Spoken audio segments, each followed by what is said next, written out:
Namaste people, I am Anmol Sarkar. So basically today I'll not make a video on Breaking India series because today I think very important issue has come up. Basically I have thought that I would cover all these issues after I have completed this Breaking India series so that you can have a foundation on these kind of things.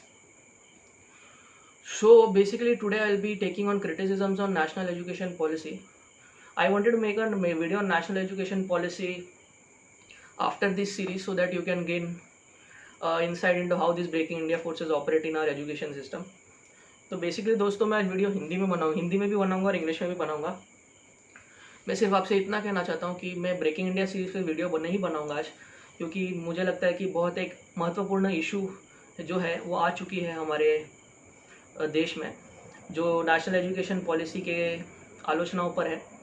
National education policy पे मैं video बनाता था, लेकिन वो बहुत बाद में, मतलब ये ब्रेकिंग इंडिया सीरीज़ के बाद में, ताकि आपको समझ में आए कि ये breaking India series education system में ऑपरेट कैसे करती है. But I think today it is very important to address these issues. आज मुझे लगता है कि इन इश्यूज़ पे, इन आलोचनाओं पे बोलना बहुत आवश्यक हो गया है. So let's start. तो हम शुरू करते हैं इसके बारे में. तो पहला क्रिटिसिज्म ये है कि अगर हमें अंग्रेज़ी बोलना नहीं आती तो हमें जॉब्स नहीं मिलेंगे. The first criticism is if we don't learn how to speak English, we won't be able to get jobs. This is a complete myth, complete nonsense. I'll tell you how. Those intellectuals who are thinking that we cannot get jobs, let me tell you that in China, only 1% of the population are able to speak fluent English. The rest 99 don't even know how to speak basic English. So how they are getting jobs? China में सिर्फ 1% लोग, यानी कि सिर्फ 10 million, मतलब 1 करोड़ लोग, ठीक है, 100 करोड़ में से सिर्फ 1 करोड़ लोगों को ठीक से अंग्रेजी बोलना आती है. लेकिन चाइना पूरे दुनिया का सबसे बड़ा उत्पादक देश है. China is the biggest manufacturer in the world. तो आप मेरे को एक सिंपल सा सवाल का जवाब दीजिए कि चाइना जिनके 1% पॉपुलेशन को इंग्लिश बोलनी आती है, 99 को ठीक से बोलनी तक नहीं आती, उनको कैसे जॉब्स मिल रहे हैं, उनको कैसे नौकरियां मिल रही है? वो तो ठीक है. दूसरी बात है कि जापान में सिर्फ 20 से 30% लोग इंग्लिश बोलते हैं. इन जापान ओनली 20 to 25 और 30% people speak English fluently. The rest of the people don't speak English fluently.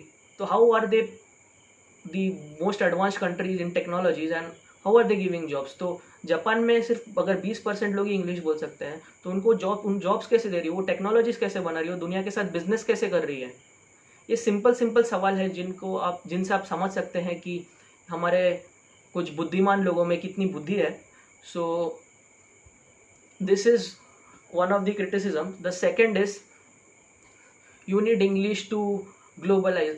अंग्रेजी ग्लोबलाइज करने की ज़रूरत है. आई एग्री, ये ज़रूरी है, लेकिन इसका मतलब ये नहीं आप अपनी मातृभाषा भूल जाएंगे. अभी फॉर एग्जाम्पल, एक उदाहरण के लिए मैं ये कहता हूँ कि जिन्होंने जो भी इंग्लिश मीडियम से पढ़ाई किया है, जिन्होंने, कितने लोगों को इंग्लिश के अलावा और दूसरी लैंग्वेजेस आती है, जैसे कि हिंदी या उनकी स्टेट लैंग्वेजेस? बहुत, लगभग हर को आती है. जैसे कि बंगाली में इंग्लिश भी आती है, बंगाली भी आती है, हिंदी भी आती है. साउथ इंडिया में उनका रीजनल लैंग्वेज आता है और इंग्लिश आता है. तो मेरा सवाल ये है कि अगर हमने इंग्लिश को सेकेंड लैंग्वेज कर दिया और मातृभाषा या रीजनल लैंग्वेज को फर्स्ट लैंग्वेज में कर दिया, और हमने अब परीक्षाएँ अपनी मातृभाषा में लिखनी शुरू कर दी, तो इसका मतलब ये है क्या कि हमें इंग्लिश नहीं आएगी एक विषय के तौर पे? My question is, if we make the regional language as a first language and start writing in our exams in regional languages, so will we forget English as another subject?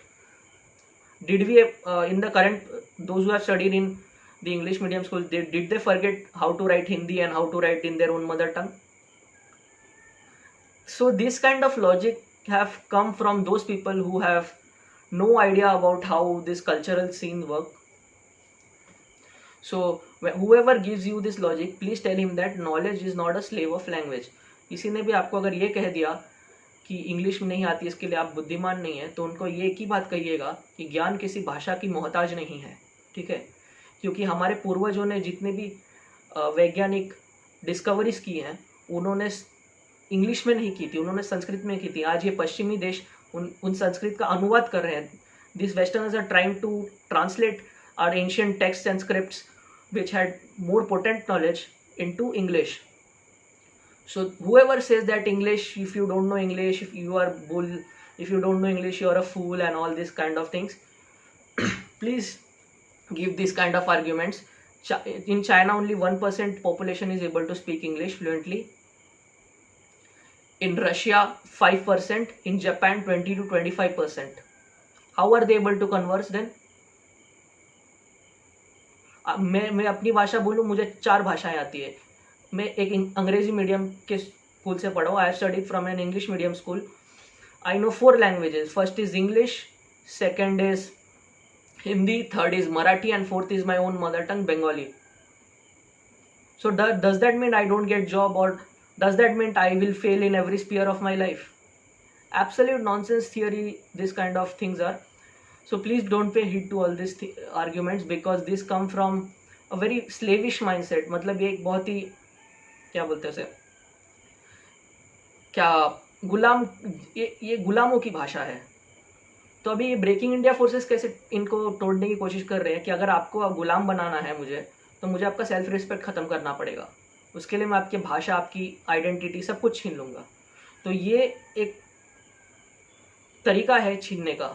So this kind of arguments are a very basic attack on our self respect to take away all the languages from us. Okay, so this was all for it today guys. आज के लिए इतना ही था. कल से मैं फिर से ब्रेकिंग इंडिया सीरीज पे वीडियो बनाऊंगा. Please enjoy this video and have a nice day.